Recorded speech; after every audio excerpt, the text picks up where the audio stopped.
রাজধানীর মিরপুর থেকে গ্রেপ্তার হলেন ঢাকা ২০ ধামরাই আসনের সাবেক সংসদ সদস্য ও ধামরাই উপজেলা আওয়ামী লীগের সভাপতি এম এ মালেক। ছাত্র জনতা হত্যা মামলায় তাকে আটক করেছে পুলিশ। বুধবার রাতে বিষয়টি নিশ্চিত করেন ঢাকা জেলার অতিরিক্ত পুলিশ সুপার শাহিনুর কবির। তিনি জানান, আশুলিয়া থানার বহুল আলোচিত ছাত্র জনতা হত্যা মামলার এজাহারভুক্ত আসামি এম এ মালেককে রাতের আধারে মিরপুর থেকে গ্রেপ্তার করা হয়।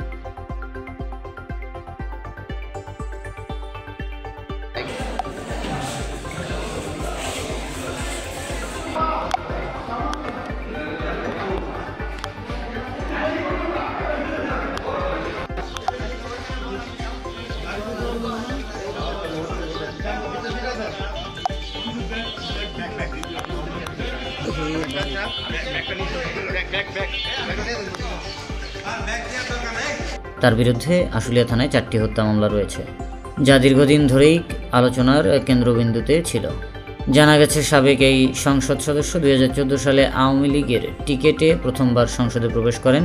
পুলিশ জানিয়েছে, গ্রেপ্তারের পর মালেককে জিজ্ঞাসাবাদের জন্য বৃহস্পতিবার আদালতে তোলা হবে এবং তার রিমান্ড আবেদন করা হবে।